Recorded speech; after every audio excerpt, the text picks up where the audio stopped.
Hello, everybody. Happy Thursday. Welcome to today's webinar discussion with the team here at Clipbook. We're really excited, so we'll go ahead and jump right in. Danny, are you ready?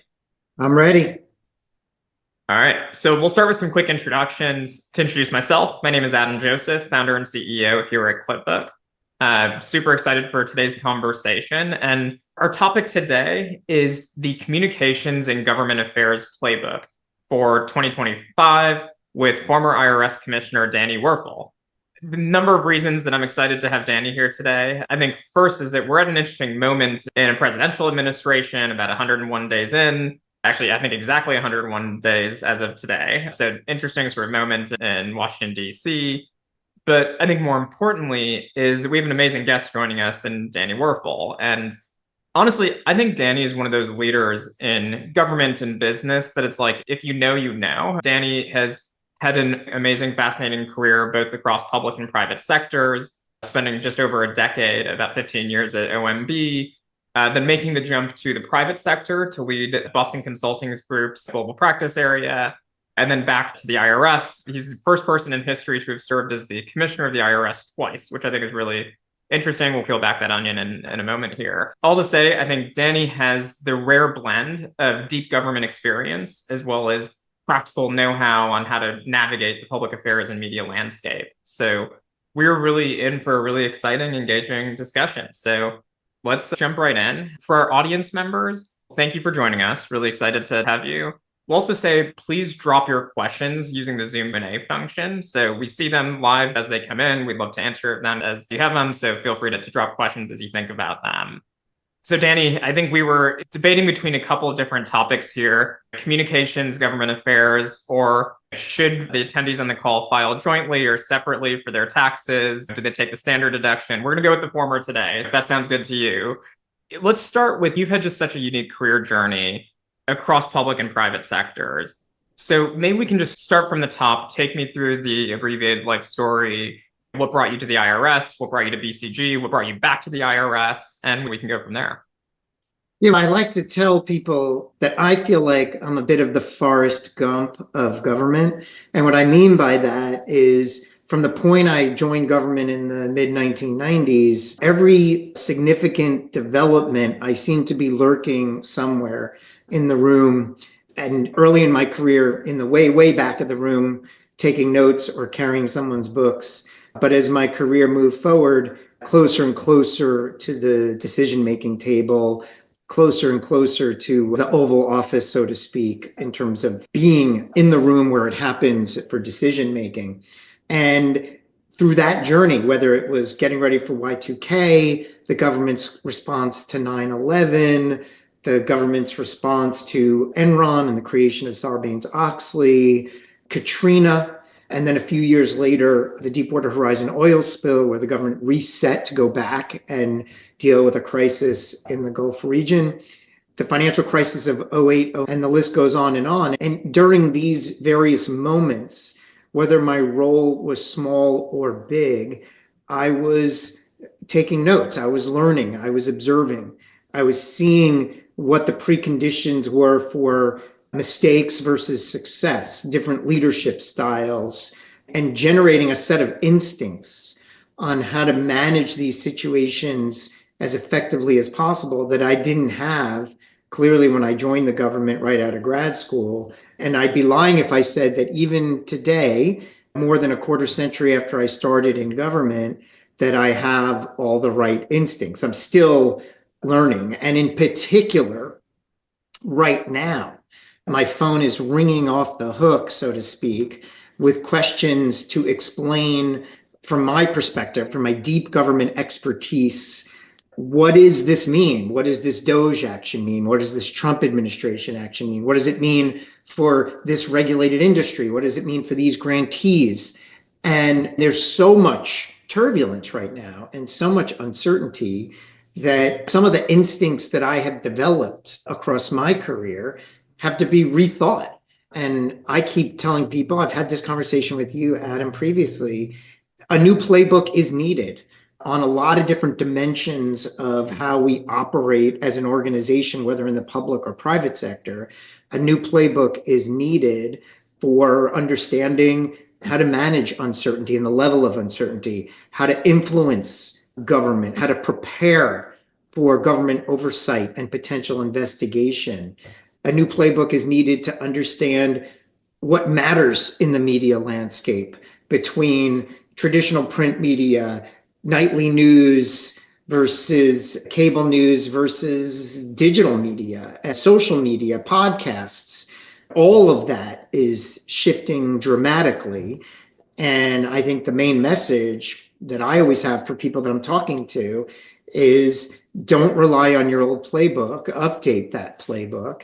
And all the years of instincts I've had in watching, learning, observing, but then also being involved, going from the dugout onto the field eventually in my career is useful, but it's not in and of itself sufficient. We need to be testing new approaches as we move forward. Absolutely. And there's so many pieces of what you just said that I want to peel back a bit. How you develop those instincts, the playbook. What does that playbook look like right now, right, in 2025? I would love to maybe start, talk us through the experience at OMB, 15 years there, a lot of interesting experiences. Maybe take us through a little bit of the chronology, what you did, and then also would love to land really on acting commissioner of the IRS the first time around and kind of what that experience was like. Yeah, let's start with OMB and that whole world. Yeah, I jumped around within OMB. I did a tour. I was in the Office of Information and Regulatory Affairs. I was a budget examiner in the education branch. I was on the management side, and that's where I really started to settle in. I tell this, it's depressing for a lot of people, but I tell them it took me about 6 years to figure things out. That was true when I joined the government in the 90s. It wasn't until about year 6. If folks on the webinar have seen The Matrix, there's a moment in The Matrix where all of a sudden, for the main character, these green lines start coming down. And so they can see, they understand, and they finally have figured it out. And it took me about 6 years. And people who are just joining are depressed by that. I said, if you can do it quicker, great. Then I go to the private sector for nearly a decade. And again, maybe it's just me, but it took 6 years to figure things out. And when I was in government, where I started to figure things out was when I was on the management side of OMB, the M in OMB, leading the efforts of CFOs on things. And this is going to sound familiar to people: fraud, error, waste. I was joking recently with someone where I described this situation. The government has announced there's too much waste. They've launched an initiative to deal with it. They've given it a catchy name. They've unleashed a team to go find egregious areas of waste and bring it back so the sheriff can announce an end to sloppy spending in the government. And I, of course, am talking about the campaign to cut waste in 2012 during the Obama administration, where it was led by Sheriff Joe Biden, the vice president. And there's a lot of differences between that effort and today's effort, beginning with who was chosen to quarterback it. This current effort, which the richest man in the world was chosen for the campaign to cut waste in 2012, yours truly was the one who quarterbacked that one. And so very different approaches. But I developed understanding both in the weeds and more broad around these efforts of government efficiency and what does it mean for the taxpayer to be an effective steward.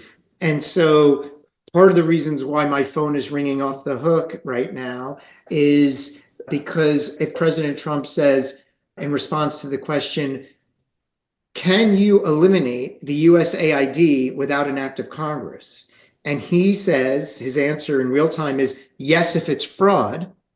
The question then raises, what does that mean? Is fraud subjective or objective? What is the evidence base that's needed to prove fraud before you can take that action? Is it true that you can essentially redirect congressionally authorized dollars and congressionally authorized existence of organizations to prevent fraud or error? And because I spent all those years at OMB, both working with Congress to develop legislation on this topic, seeing it in various iterations, developing all the OMB regulations for government agencies and how they track, measure, define fraud and error, that expertise that I have, and ironically, very little to do with the IRS, is very relevant today. And so I think one of the big takeaways I take from my time at OMB is understanding how these institutions are supposed to operate and how to measure the size of what's happening today in terms of how different it is, how unprecedented, what are the various steps that used to happen that are no longer happening, and what does that mean? For example, if you would have asked me the question, Adam, 6 months ago, what would happen if a grant program suddenly the agency involved or the White House announced there's new requirements, new parameters. You now have to do things differently in terms of diversity, equity, inclusion, or climate. I would have said that's interesting. I would wait for the notice and comment to come out because the way the grant regulations are written is that you're supposed to provide notice of new funding priorities so that grantees can plan. And they may not like it, they may comment on it, but at least with that process, they now know if this change goes through as a grantee, I need to plan for a potential new environment. I might resize the workforce that's being funded through the grant and maybe other dollars. I might change how I talk externally to my stakeholders to get their buy-in for what the grant program is going to need to be evolving to potentially. But instead, what you have is an immediate change, an immediate stoppage, which you didn't have time to plan for. And that's what I mean by a new playbook, because now your risk environment as a grantee is shifting. Instead, if Yeah. I would have said before 6 months ago, what is the black swan event? And a grantee said, our funds suddenly stopping, then I would have assumed that black swan event would have taken 6, 8, 9 months to unpack because I would have assumed that the government would have given notice and comment. But we're seeing a fundamental shift in government action that has impact on recipients, on the regulated community without Yeah. that type of notice and comment. New playbook is what's needed Yeah. in order to manage that risk. And so, Danny, I think what makes your perspective so interesting is this culmination of experiences in government, how government should operate, and the institutional experiences that you're talking about. I'd love to hear, bring us into the room circa IRS stint number one into what was that moment like? You're taking the helm. Just walk through the story again for the audience and what context was. Yeah. It was obviously a very spicy kind of political moment. I think also a very fascinating communications moment. This was when you had Jon Stewart talking about the IRS and making jokes about it and so on and so forth. So bring us into the room. What was the context? Why were you called to lead? How did it feel taking up that role? What was that like? It's certainly a fascinating full circle when you start to unpack it. First of all, at the time I was the acting deputy director at OMB. It was the Obama administration. And I was doing a lot supporting people like Jeff Zients and others, really just troubleshooting and solving problems. I was working on things like shutdown drills and sequester. The Wall Street Journal did a profile of me as being like the nerdy accountant at OMB that's responsible for figuring out how to dole out all the pain of the sequester. And I was really just putting out various different fires. And then the IRS, quote unquote, scandal happened. And what the scandal was, and I know every date, I feel like I know every minute, it was May 14th, 2013. The idea with the Inspector General report was that there was too much oversight and scrutiny of conservative organizations. There was a scandal around tax exempt organizations at the time. Yep. And the allegation that the Obama administration was overextending the authorities of the IRS to go after Republican or conservative entities. And as a result of that, there was a massive story. It felt like almost Nixonian in terms of, oh, here we go again, the IRS being used for political influence. And so the previous leadership of the IRS resigned, and I got called into President Obama and Chief of Staff Dennis McDonough's office. And they said, okay, this is another fix-it moment, but this is probably the biggest fix-it moment of your career by far. and we need you to go be the acting commissioner of the IRS and deal with what is a very toxic situation. I think John Boehner at the time announced, when after he read the IG report, who's going to jail. There were protests on the street outside of the IRS. There was death threats for IRS employees, camera people hitting up IRS employees as they left the building. When I was announced as acting commissioner, television cameras at my own house. It was a massive story. What's interesting, This story might have been number one on the agenda for the White House when it was unfolding. It was really, it really just was. every news outlet. Yeah. So Yeah. it says something to you, right, and to who you are and your reputation as a leader, that when they were facing one of their biggest issues, they said, "Hey, Danny's our person. It We're going was to turn it this was around and it was build some it was trust." terrifying, to be honest with you, Adam, because you've been training for this moment, but it was feeling like being called out of the bullpen in the World Series in the ninth inning. I remember sitting in the White House press office with Jay Carney's team at the time, and they were writing the press release to announce me as the new IRS commissioner. And I remember asking, how much news is this going to make? And they laughed and said, you're going to see yourself a lot over the next few days. And then the moment it was announced, I was in my office at OMB when it went public. And we had this TV in the outer office that had the four squares: CNN, MSNBC, Fox News, and CNBC. And I walked out of my office and my face was on all four squares. Literally, it felt like the walls were closing in around me. What's really interesting, Adam, is that you had a previous guest on one of your webinars, Dan Pfeiffer. I've heard Dan make the point, he was in White House, he was the director of White House communications in that moment, Yeah. that in retrospect, the IRS story took the White House by surprise in terms of its relentlessness. It's the first story that Dan thought was made viral by Facebook. This was the first time that a story like this generated anger and conspiracy and momentum through that social media channel. I just think that's a really fascinating thing because it took a lot of And us it by moved. surprise, the intensity of it. It's funny because the pace of play of these crises have only gotten faster and faster over time. And you look at a 24-hour news cycle of the 20th century where it just took time sometimes to print a newspaper, a physical newspaper, and send it to the corner store, right? And where you're getting a newspaper to your doorstep. Then you have the internet, and then you have social media where things can go viral with a share or a repost on somebody's feed on Facebook. And now with AI, where you have LLM generated content and deepfakes and misinformation and chatbots on different platforms that can actually be coordinated quite proactively to really double down on those moments. It's funny that you mentioned the Facebook example because it sounds like one of the big inflection points with the way that these types of stories really get pushed in the information space. But when you go back to 2013 and you think about this being the biggest story of the moment, you're right. I was personally in Jay Leno's monologue. I was mentioned by Jon Stewart. Howard Stern did a whole segment on me.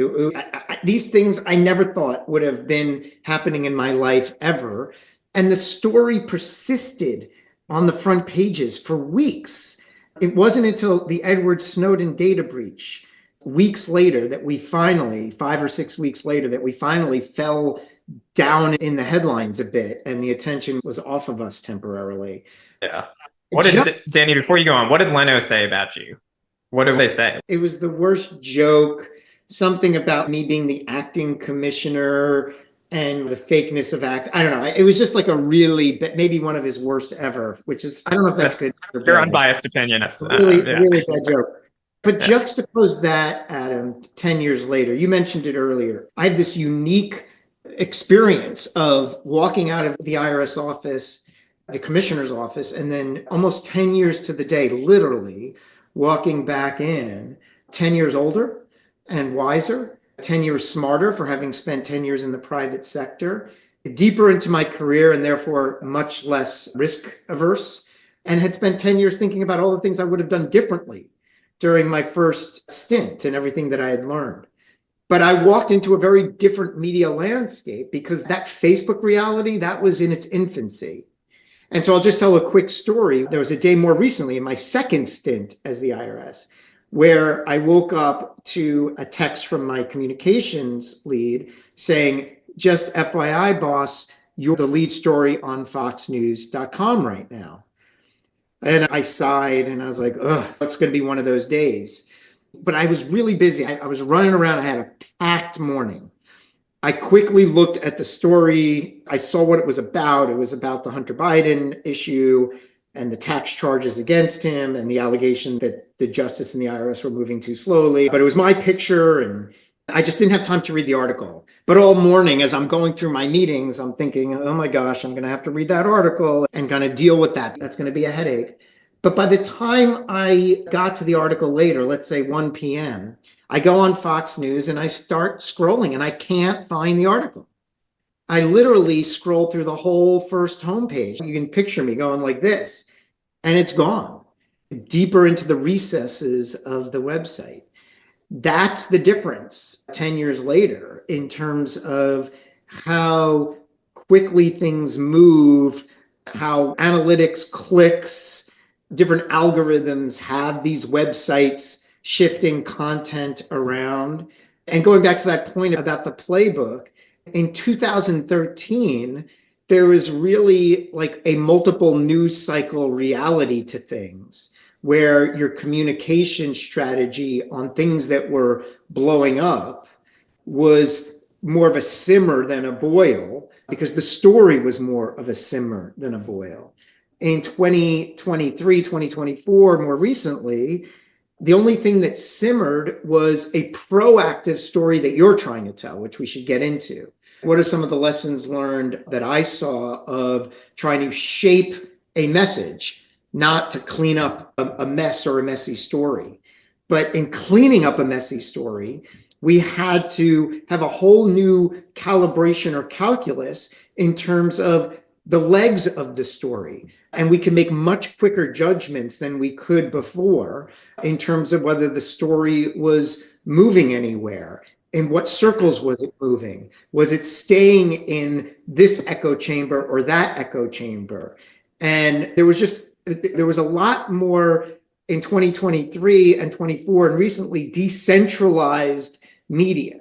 So the example I often use is that there could be a front page A1 Washington Post story all about the IRS. And you would think, gosh, that's going to really keep the commissioner and the team busy all day. And on that same day, the day before, Joe Rogan might have made a completely different point about the IRS in his podcast. And it turns out if we would have centered our energy on the Washington Post story, we were not preparing for the right risk that was emerging, because Congress and others were picking up on the Joe Rogan point, not the Washington Post story. That's where the follow-ups were coming. Again, that is something that is very different than what I experienced 10 years earlier. And it demonstrates an increasingly not just decentralized world in which the typical players that have impact are now joined by others, but the others aren't also newspapers or cable news channels. They're in other environments also having impact with the people you care about, like Congress, like your customers and others. Yeah, 100%. And to that point, it's individuals, influencers. Without an editorial staff, they can pick up a story. And then if they pick up a story that's one of maybe 100 headlines in the top 100 newspapers that day, they put it on their podcast, it might 20x or 100x the footprint that narrative ends up having on real listeners. Decades ago, Winston Churchill coined the phrase, "A lie makes its way halfway around the planet while the truth is still putting its pants on." And that was decades ago, where media outlets were doing 2 and 3 sources before they publish a story. Today, it's really hard to keep up with the fast-paced misinformation, mistakes. Sometimes it's intentional, sometimes it's unintentional. But for example, I mean, one of the big challenges from a communication standpoint was there was a narrative developed about the IRS that we were using these new funds not to modernize our computer systems, not to better serve taxpayers, not to make sure there was more fairness so that those that weren't playing by the rules would have to come correct with their taxes. The narrative was that we were hiring an army of 87,000 armed agents to come kick in your door, your grandmother's door, etc. And it was this Winston Churchill moment. There was no truth to that whatsoever, but it was an easy to understand narrative. And we had to figure out how to develop a proactive communication strategy to counter that. And I learned a valuable lesson that I want to share because we tried in so many different ways to reshape the narrative in the way we thought made the most sense. So let's get Danny, the commissioner, out on the networks or on podcasts or doing print media interviews, talking about how we're actually going to use the money, that we're going to use it to modernize technology systems, that we're going to use it to drive more fairness in the tax system. And nobody really wanted that interview.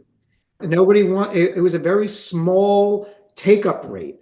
Technology transformation and audit readiness, these are not the sexiest topics for anybody, but we thought we could jazz it up, put me in media training, do some fun things. It wasn't working. Here's what happened. And this was a huge lesson for me. I was doing a site visit at a smaller mid-sized city IRS facility. And someone on the communications office reached out to the local NBC affiliate there and said, "Hey, we have the IRS commissioner in town. Would you like to have him on?" And they said, "Really? What would he talk about?" And the communications person said, "He would talk about the risk of tax scams and what your viewers need to know." And they were like, "Oh my gosh, that's perfect. We do consumer alert programming every single day, and it would be great to have him on." And it turns out every local affiliate does consumer alert programming. And when we offered me in that way, we couldn't keep up with the demand. And I started traveling around the country, going to all these local TV outlets. It was like the Taylor Swift Eras tour was going on at the same time as that. So we joked. And I did the same thing. And what I did in those sessions where I had an audience and a platform was I humanized the IRS, put a face on it, but I also was there to tell you things that are important for you to hear, that was helpful to you. How to protect your elderly parents, how to protect the veterans in your neighborhood. What are the latest tricks? How to protect yourself, what not to click on. And so here's the IRS that felt a little bit more friendly neighborhood. And that was the best we had, and we needed to lean into it.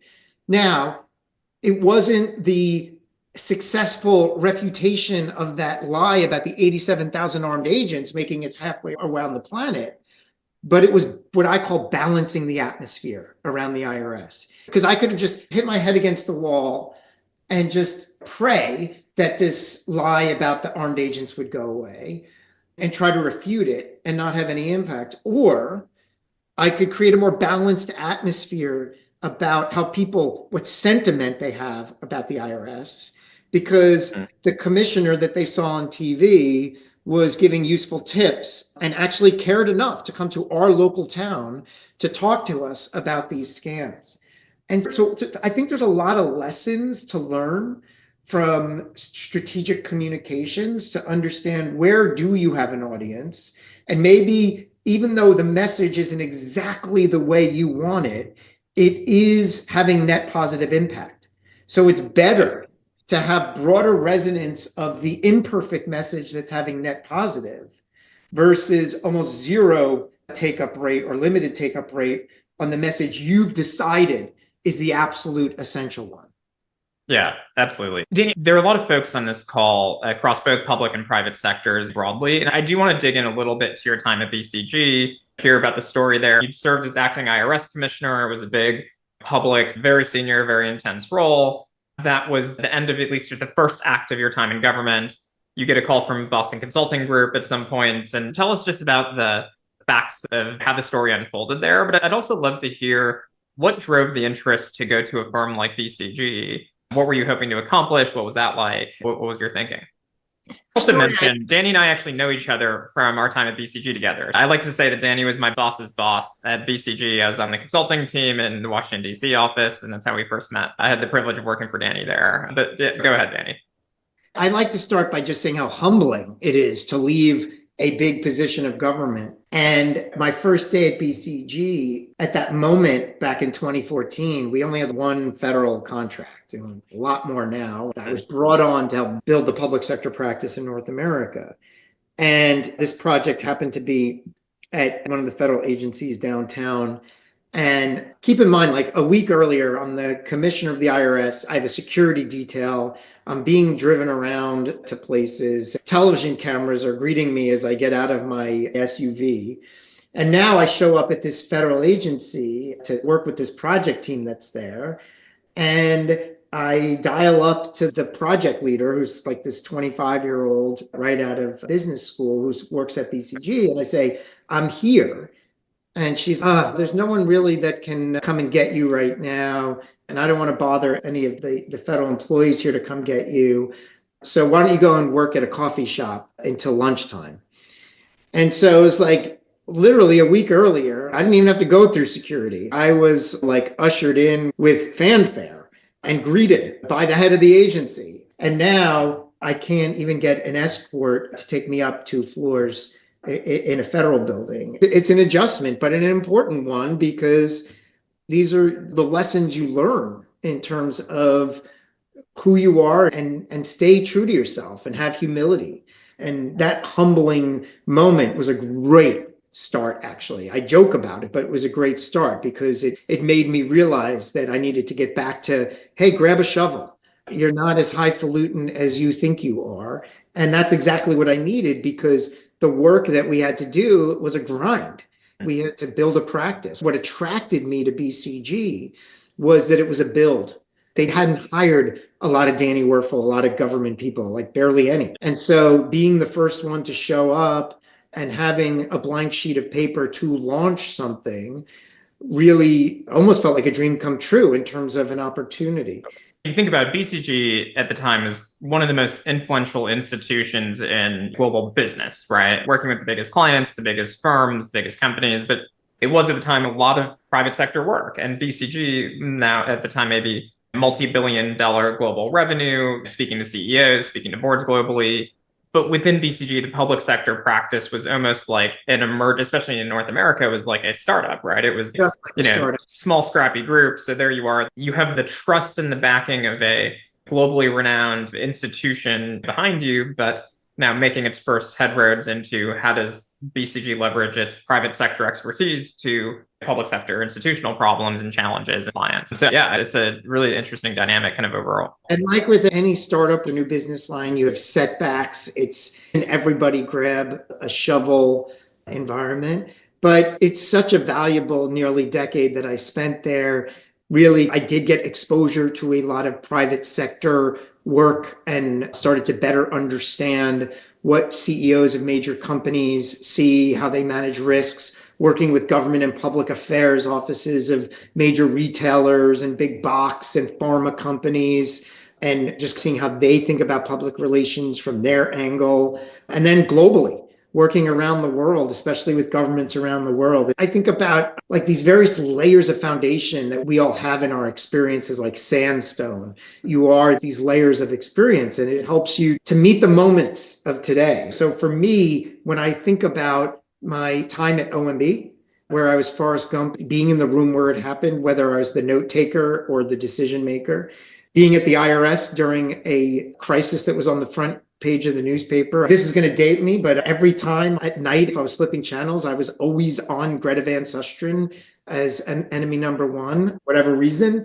Going through that was like a valuable experience for both emotional resilience, but also like really understanding how the cable news and the media network is polarizing and how they build these narratives on the various sides.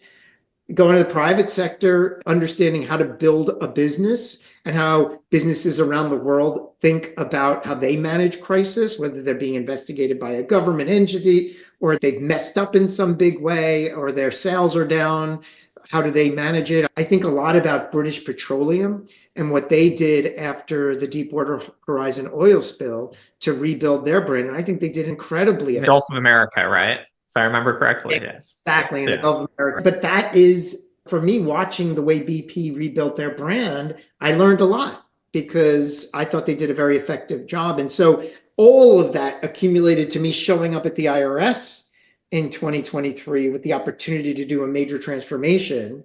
And that drew on skill sets of the build that I had just done at BCG. And now, even though I'm no longer in government, I still feel like I'm back in crisis mode, trying to help a whole variety of different people, whether it's the media or grantees, businesses who don't know what to do about their diversity, equity, and inclusion. By the way, I'm doing all this pro bono, so I'm not promoting my brand here. Just the reality of 100 days out, and I haven't had time to find my next job yet. I'm realizing that all of that was imperfect for the moment, but building knowledge. Adam, let me give you an example of one moment in particular that has been really helpful to me when I'm talking to companies today about the future of their DEI programs. So I had a congressional hearing coming up at the IRS, and one of the issues that we knew was going to come up was that I'd received a bunch of letters from Congress wondering why we hadn't been aggressively investigating the tax-exempt status of organizations that they were alleging were sponsoring anti-Semitic protests on university campuses. And while we were prepping for the hearing, that moment happened where the three university presidents had their disastrous congressional hearing. And watching that, knowing I'm going to be there soon, maybe facing similar questions, was a really fascinating moment. Essentially, my team who was prepping for that turned around from watching the coverage, looked at me and said, okay, let's practice. How would you answer that question? And even seeing them flounder, I, in the practice, floundered. And I had very smart people supporting me at the IRS. That's the other lesson learned. Make sure that the people that you hire to do the practice questions are just as smart as where the questions are coming from. So a good internal team is helpful. So they were asking me these questions. Like, was it Elise Stefanik who was asking the questions of those universities? That sounds right. And they were asking me questions just as effective as her, and I couldn't. So practicing was helpful, even though ultimately the way I answered the question was exactly how I felt. And the way we answered the question was to make sure that you almost relentlessly start with your values. And before you get into the logistics of, did I do enough to investigate? Did I do enough to protect the student? Like, all of that's coming. But to start your answer, if they interrupt you, just keep going with your values. And your values are how abhorrent both Islamophobia and anti-Semitism is. Your values is how abhorrent and how offensive you find violence and the harm of innocent people. And that everything that you're going to do, and in some cases you're going to succeed, and in some cases you're going to fail, is going to follow this true north of your value. And then you go into the answer. And then they can criticize your answer, your step so far as being inefficient. But they can't criticize the value umbrella that you're operating under.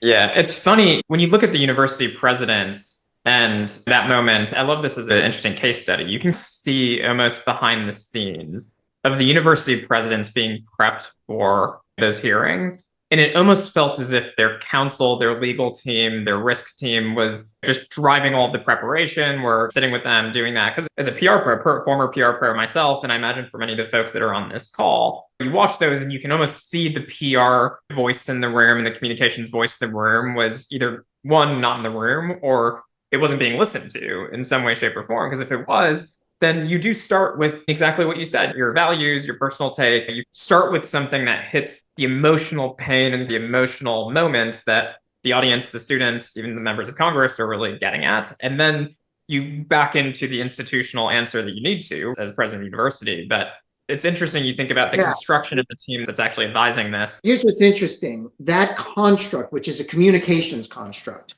which is start with your values, which kind of gives you a permission structure and a protective environment to then get into the specifics. And if you're getting beat up, come back to your values and come back to your values. It's actually relevant as a strategic way of thinking about the future of your DEI programs.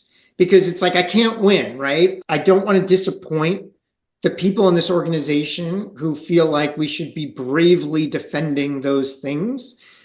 But I also create risk for the ongoing operations, funding, reputational, whatever, if I don't move in some way, shape, or form. And so when I talk to companies about this, I've said the common denominator is your values, right? And there are a whole set of initiatives that you can construct that if you did the Venn diagram of DEI and this, their values are going to have a lot of overlap. And so what are some adjacent initiatives that don't hit that third rail for whatever reason? I don't know why it's a third rail now. I guess we could have a whole separate webinar about that. But it comes back to grounding in those values. So I do think that communication and the actual substance of your strategy marry up at some points. Yeah, absolutely. So I do want to make sure we get some questions from the audience before we go into our lightning round at the end here. So again, for our audience members, the Zoom Q&A function, drop your questions in. We'll start to engage with some of those. I have a great question here from Locke, which is basically talking about the experience around regular people's businesses try to call the IRS, ask questions, are sent through a maze of various press 5 to reach operator number 5, and then you get to one person and you get to the other. I think the question is like, how do we think about the administration, changing that and improving the customer support, customer engagement, quote unquote, for the IRS? But I actually do want to maybe broaden the aperture of this question a bit and think through how do big consumer facing institutions like the IRS or like a business really develop both those strong systems from a tactical perspective or process perspective, but also a parasocial relationship and a trust that when their customer, their constituent calls and engages them, that they're given the benefit of the doubt in some way, shape, or form. Yeah, there's a couple of different things I want to get out there in response to this question. First, it would probably surprise a lot of people that the IRS trust scores that we get and satisfaction scores that we get from callers, just like in the private sector, are you willing to take a survey at the end of this call? And for those that do, our scores at the IRS for customer satisfaction, did you trust the person you spoke to, all of that, are comparable to any other government agency and most private sector benchmarks, like north of 75% give us the green light. That's because, and this is like not a well understood part of this, but these IRS customer service reps are trained to be empathetic. They see videos, and I got to go through this training myself, where it's this is the wrong way. Don't be curt, be patient, understand that they're stressed out. And so 8 out of 10 times or whatever, you're going to run into someone who's going to surprise you. I heard that a lot as I travel. When I'm calling the IRS or trying to get in touch with the IRS, I feel like it's never a good thing, right? It's like nobody takes more of my money than the IRS. I come in with an extreme negative bias. That goes back to this idea of the brand of the IRS, and it's an almost impossible task to positively brand the tax collector. Going back to my point about why the local TV networks, so the goal there is to think that the IRS is working hard to help with this very complicated tax system. And sometimes they get it right and sometimes they get it wrong. But the ambition that they have is to increasingly get it right and increasingly offer help. And that means a more modern phone system so that you're not pressing 1, 2, because private sector benchmarks and best practices say move to large language model and get to a place where you're asking the caller, what can I help you with? Say it. And that has proven to be more effective than press 1, press 2. And it was just when I was leaving the IRS that we were completing our modernization of the call center to include that language modeling because we had funding to invest, right? There's all these things. We put a callback option in. Nothing that's rocket science. It wasn't like we were revolutionizing the world. It's just with money, finally, after years of budget cuts, we were catching up to what a modern phone system looks like. But I lost the job before we could finish the work. And what I'm constantly out there urging when I'm doing op-eds or media is for the Trump administration Treasury Department to finish the job, because taxpayers by legal right have a legal right to positive, good customer service, but also it makes sense that the tax system of the US should be modern. The country should have nothing less than a modern tax system, even if it's unpopular. Joke all you want, three IRS agents to change a light bulb, whatever it is that gives, I like to say, that's in the brochure as the tax collector. And that's dirt off the shoulder, right? And it's okay, it's fine. What's not fine is then using that and sliding into a space where we're going to be okay with a tax authority that is dysfunctional, because that is not patriotic and not good for America, because it's virtually all the receipts of the entire US government, $5 trillion is collected by the IRS. And we have a complex tax system. It's very stressful. And it turns out that people need the IRS to get closure on things, to put their tax issues to bed so they can go to bed peacefully. And if you pull the IRS's capacity down to zero and don't change the tax laws, you're going to just have stress and burden. I was making this point on one of these local TV clips because I would always pivot at the end and try to get a little plug in. And one of the local anchors said, "So you're saying that the IRS stands for I reduce?" And I said, "That is very fast. I love how quickly you came up with that." And but that really is part of the goal. Let me say this, Adam, though. I think the phone center is not where we should be going as a tax authority. It's online, right? If you look at what banks have done with online banking, because of how functional your online banking tools are, you virtually never, you don't even have to be a sophisticated online banker. You could be just a rudimentary online banker.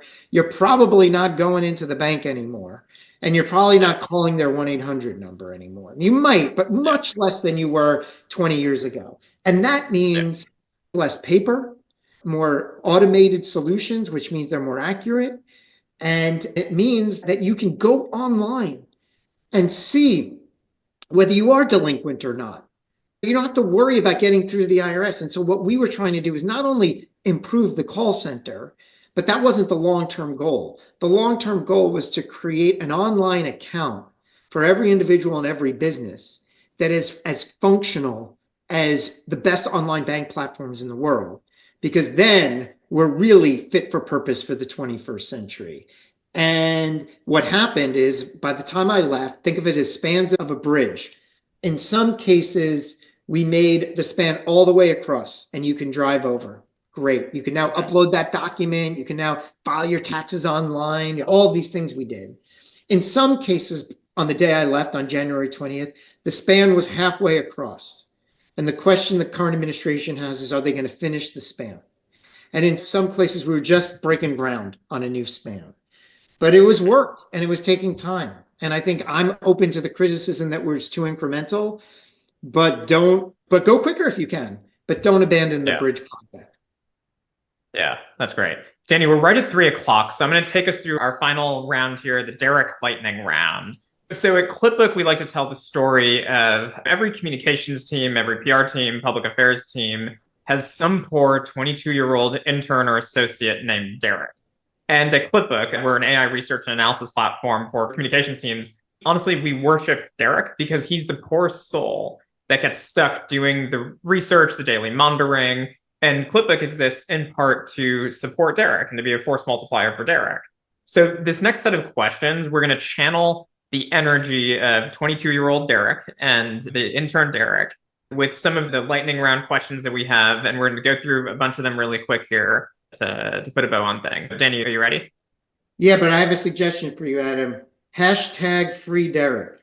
Okay, now go. Free Derek. Yes, that's right. Hashtag free Derek. That is great. Next time Jon Stewart talks about Danny Werfel, it'll be in the context of free Derek or something. All right, Danny, let's do it. So what's the most memorable moment you had working at the IRS? Interestingly, it's sappy, but it's truthful. It's two different hugs that I've gotten. One, I was at a travel baseball tournament in upstate New York, and it turns out that the coach of the other team was an IRS employee. I didn't realize, but someone made the connection. And I walked over to him in center field where he was throwing balls to his team to get ready. And I introduced myself, and he couldn't believe I was there.